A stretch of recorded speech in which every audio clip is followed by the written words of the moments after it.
Olá, alunos do 8º ano, vamos para a nossa videoaula de língua portuguesa, referente a essa semana de 21 de junho a 25 de junho.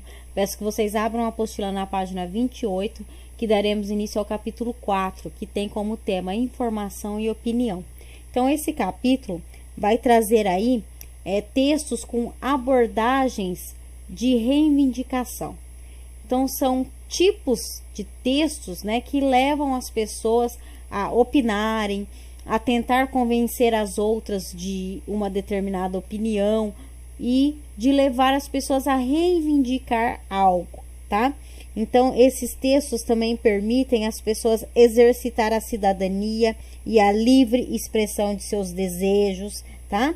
E geralmente aí são compartilhados por um grupo significativo de pessoas, tá? Para começar, vocês têm aqui um cartaz. Então, vamos aqui observar o cartaz. Nós temos linguagem verbal e linguagem não verbal, certo? Aqui, pela não verbal, a gente observa uma patinha de um animal, a gente vê aqui cores, tons aqui de vermelho, e o texto verbal nos traz crueldade é crime. Então, a gente já sabe o que vai ser falado, qual é o tema, a questão de maltratar os animais. Então, isso, é um tema que leva as pessoas a reivindicarem, essas atitudes aí contra os animais. Então, vamos nos aprofundar nisso. Maltratar animais, além de ser uma atitude desumana e antiética, é crime, o que pode render investigação por parte da polícia e do Ministério Público. Vamos agora para o espaço de diálogo, que eu quero que vocês reflitam sobre essas questões, não precisa responder, só para ler e refletir. Se estivéssemos em sala de aula, íamos dialogar, mas como não, cada um reflita aí em sua casa. Exercício 1. A crueldade contra os animais vem sendo amplamente combatida por meio de organizações coletivas e de ações individuais. É possível dizer que a escolha das cores utilizadas nesse cartaz foi intencional? Então, eu creio que sim, O que essas patinhas vermelhas podem indicar? Pode indicar até, talvez, um animal ferido. Então, o preto, chama bastante a atenção, impacta, desse impacto. Então, as cores, quando é feito um cartaz, uma campanha, elas são intencionais, tá? E aqui não foi diferente. Que relação pode ser estabelecida entre a imagem e o tema do cartaz? Toda, Se a gente fala de crueldade é crime, e a gente tem aqui a patinha de um animal, a gente já relaciona, essa crueldade com os maus tratos aos animais, tá? Então, dá para fazer essa relação.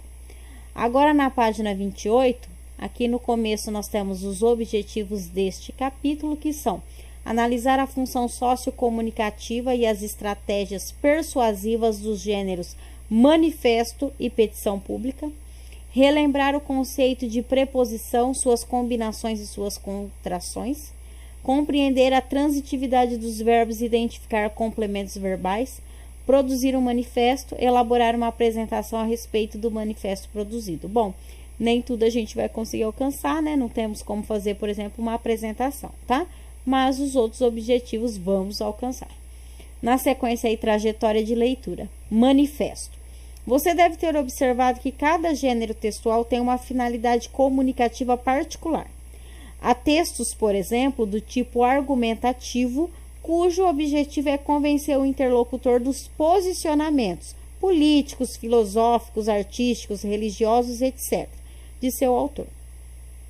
Entre esses, há ainda modalidades textuais que, em virtude de sua capacidade de convencer alguém a mudar de opinião ou de comportamento, permitem a qualquer pessoa exercitar a cidadania e a livre expressão de seus desejos e suas inquietações. Isso mostra que esses textos não se limitam à esfera pessoal, mas são compartilhados por um grupo significativo de pessoas. Assim, a expressão de um interesse coletivo está no cerne de certas modalidades textuais, como o abaixo-assinado, a carta aberta, o manifesto e a petição. Leia o manifesto a seguir e discuta com os colegas as questões propostas. Então, vamos lá. Manifesto SBPC e FSBE pelo fim dos testes cosméticos com animais no Brasil. O uso de animais para pesquisa científica é essencial para descobertas científicas com benefícios inquestionáveis para os humanos e outros animais. Vacinas, medicamentos, desenvolvimento de próteses e cirurgias, terapias com células-tronco, terapia gênica são apenas exemplos dos benefícios obtidos com o uso de animais.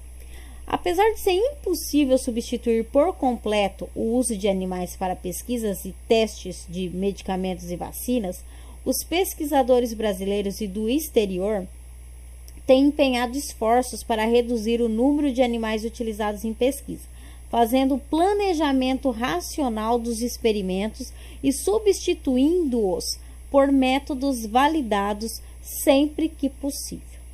O uso de métodos alternativos que substituam a utilização em ensino e pesquisa é uma recomendação explícita da Lei Arouca, Lei 11.794 de 2008, que regulamenta o uso de animais para fins científicos e didáticos no Brasil.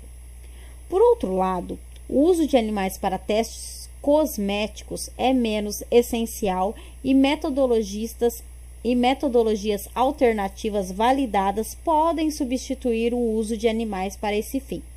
A grande maioria das indústrias de cosméticos do mundo e no Brasil já aboliu o uso de animais para testes de segurança de seus produtos.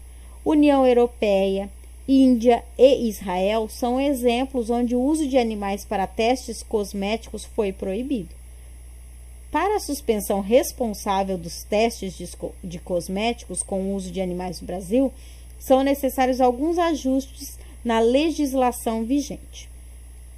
Por exemplo, a Lei 9.434/97 impede a comercialização de uma das ferramentas alternativas validadas mais utilizadas no mundo para o teste de irritabilidade de cosméticos, kits de pele humana. Página 29. Esse kit certamente já pode ser produzido e comercializado no Brasil. Se não fossem as barreiras legais, além disso, os mesmos kits, quando importados, são inviabilizados pela morosidade alfandegária, pois têm validade de apenas alguns dias. Desta forma, a Sociedade Brasileira para o Progresso da Ciência, SBPC, e a Federação de Sociedades de Biologia Experimental, a FSBE, afirmam ser favoráveis à proibição dos testes cosméticos com animais no Brasil, tendo em vista que esse é um problema apenas de legislação. São Paulo, 7 de novembro de 2013. Agora, vocês vão fazer, então, os exercícios de interpretação. Primeiro, qual é o título do manifesto? Ele resume a questão central levantada por seus autores? Justifique sua resposta. 2. Em que parágrafo fica evidente a problemática que motivou o manifesto? 3. Que argumentos os autores utilizam para reivindicar a suspensão responsável dos testes de cosméticos com uso de animais no Brasil? Então, eles reivindicam algo. Que algo é esse? 4. Os autores apresentam alguma proposta para a solução desse problema? Se sim, qual? Exercício 5. Com base nesse manifesto, assinale V para as afirmativas verdadeiras e F para as falsas. Então, vocês vão ler essas alternativas aqui, tá? Essas afirmações na página 29 e 30 e vão colocar V para as verdadeiras, F para as falsas, de acordo com o que está no manifesto, tá? No exercício 6, vocês vão justificar as afirmativas falsas, né? Coloque aí qual é e justifique qual é o erro, tá bom? Exercício 7. Por que no início do terceiro parágrafo os autores usam a expressão por outro lado? Então, por que vocês acham? 8. Em um texto argumentativo, as relações lógicas têm grande importância.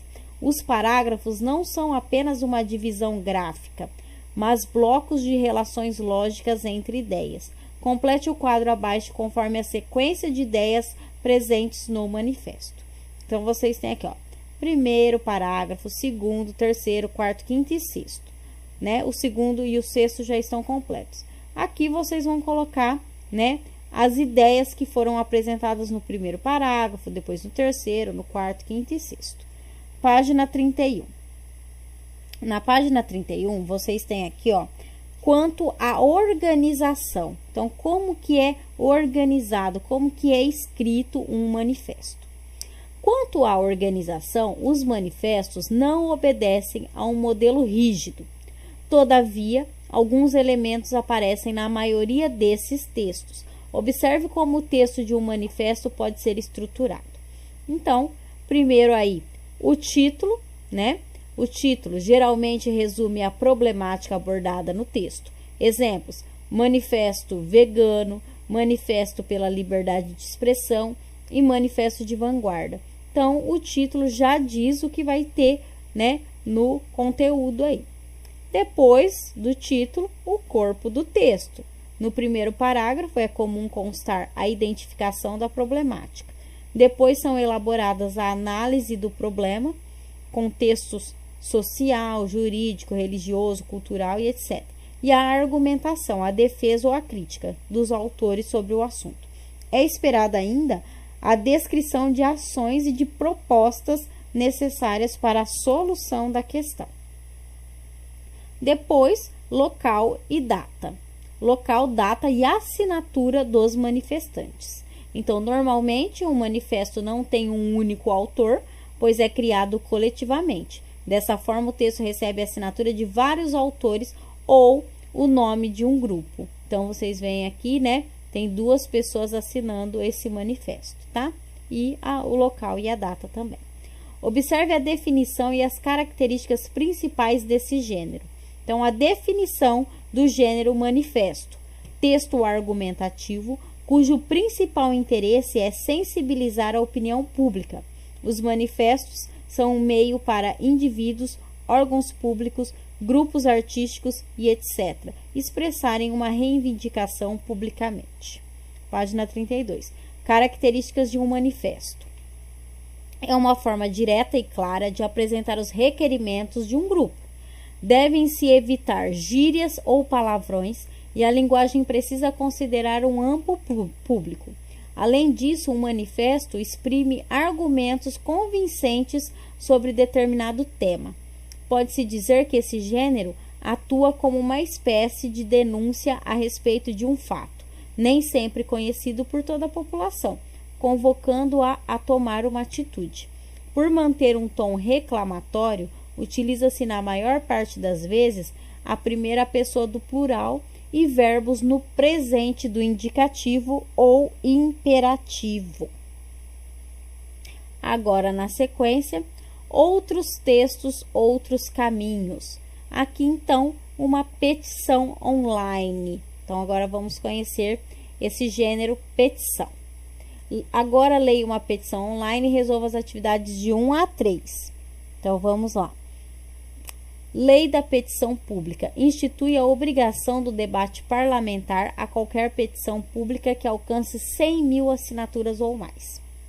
Acredita-se que este seria mais um entre os vários instrumentos disponíveis para o pleno exercício da cidadania, aproximando o Congresso Nacional das questões que preocupam efetivamente a sociedade e fazendo com que o cidadão sinta-se ouvido e representado.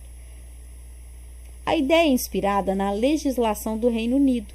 O Congresso Nacional disponibilizaria um instrumento próprio e oficial para que os cidadãos construíssem petições enviadas diretamente a ele. O Congresso seria obrigado a se posicionar publicamente quando a petição alcançasse 10.000 assinaturas, assim como estaria obrigado a realizar um debate parlamentar quando a petição alcançasse 100.000 assinaturas. Temos ciência das diferentes realidades políticas entre os dois países, mas acreditamos que a ideia pode e deve ser implementada no Brasil com as devidas adaptações à legislação vigente. Então, aqui já é uma petição e tem, ó, 181 apoios, tá? Então, aqui tem uma meta, né, 20.000, ele está com 181, tá? E essa barrinha vai crescendo ao longo aí da leitura de várias pessoas. Observe a definição e as características principais desse gênero, bem como informações sobre a estrutura. Então, aqui nós vamos conhecer a definição e as características de uma petição, tá? Definição: circula na internet e tem como finalidade provocar a ação do Estado frente a uma questão de ordem pública, mudanças na lei, melhorias de bens ou serviços públicos, condenação de indivíduos ou grupos que ferem o exercício da cidadania, etc. Esse gênero textual é marcado por atos de reivindicação, denúncia, requerimento, reclamação, sugestão, entre outros. Página 33. Características: deve-se utilizar uma linguagem que respeite a norma culta, evitando o discurso de ódio e difamação. Seu conteúdo temático faz parte das práticas do Estado democrático e de direito, estabelecido na Declaração Universal de Direitos Humanos. A seleção vocabular está voltada para a mobilização da população por determinados fatos de ordem pública, provocando sentimentos de conscientização, coletividade, compadecimento ou indignação. Estrutura: é possível que uma petição online seja confundida com abaixo-assinado. No entanto, a petição está mais relacionada ao meio jurídico, sendo dirigida a uma autoridade. Já o abaixo-assinado é mais informal e pode ser direcionado a cidadãos comuns em busca de doações, por exemplo. Embora não sigam um modelo rígido, alguns elementos costumam aparecer nas petições online, como a definição precisa do que é reivindicado, o órgão ao qual o texto será direcionado e os benefícios a serem conquistados. Bom, aí vocês vão fazer essas atividades de interpretação. Segundo o texto Lei da Petição Pública, assinale as alternativas corretas. Vocês vão ler e, de acordo com o texto, ver quais estão corretas. 2. Operadores argumentativos são palavras ou expressões que conectam ideias, articulam orações, frases e parágrafos, garantindo coesão e coerência textuais, e marcam o posicionamento do autor sobre o assunto desenvolvido no texto. Releia o seguinte trecho: temos ciência das diferentes realidades políticas entre os dois países, mas acreditamos que a ideia pode e deve ser implementada no Brasil com as devidas adaptações à legislação vigente. A palavra destacada nesse período, aí vocês vão assinalar a alternativa que define aí a palavrinha mas. 3. Reescreva esse trecho substituindo a palavra destacada por outra de sentido equivalente. Então, qual outra palavra pode ser colocada aí no lugarzinho do mas, tá? Reescreva aqui esse trechinho. Agora, então, na página 34, exercício 4. Insira no quadro abaixo operadores argumentativos que correspondem às características mencionadas na primeira coluna. Se necessário, converse com os colegas ou o professor. Então, qualquer coisa podem estar nos chamando, tá? Então, aqui vocês vão colocar as palavrinhas, né? Que funcionam como esses operadores argumentativos, tá? Que relacionam orações, tá? Então, por exemplo, aqui, primeira, introduzem uma conclusão sobre os argumentos apresentados em orações anteriores. Então, eu tenho uma oração e aí eu vou colocar um termo para introduzir a outra oração que vai fazer a conclusão. Então, o que pode ser? Quais termos? Vou dar um exemplo, ó. Enfim, por isso, portanto. Então, essas palavrinhas que eu quero, tá? Depois, na segunda, ó, estabelecem uma comparação entre elementos visando a determinada conclusão. Então, eu vou fazer uma conclusão fazendo comparações. O que eu posso usar como palavrinhas aí para fazer essas comparações? Depois, introduzem uma justificativa ou uma explicação relativa à oração anterior. Eu tenho uma oração, aí eu vou fazer a explicação dela. Que termo, que palavrinha que eu uso para fazer a conexão dessas orações, tá? São essas palavrinhas que vocês têm que colocar aqui. Na sequência aí, ó, leia a petição a seguir e resolva as atividades 5 e 6. Então, a petição é proibir expressamente o corte ou a diminuição da velocidade por consumo de dados nos serviços de internet móvel. As prestadoras intencionam interromper ou diminuir a velocidade da internet móvel de clientes que consumirem uma franquia mensal de dados contratada, o que exige a contratação onerosa de mais dados para continuarem a navegar com a mesma velocidade. Tudo isso, infelizmente, com a autorização da Anatel. A desculpa é que assim melhorarão o serviço, beneficiando os usuários. No entanto, sítios especializados independentes e instituições renomadas como a Proteste, Associação Brasileira de Defesa do Consumidor, afirmam o contrário e apontam o patente prejuízo aos consumidores. Suspeita-se que o real motivo seja outro.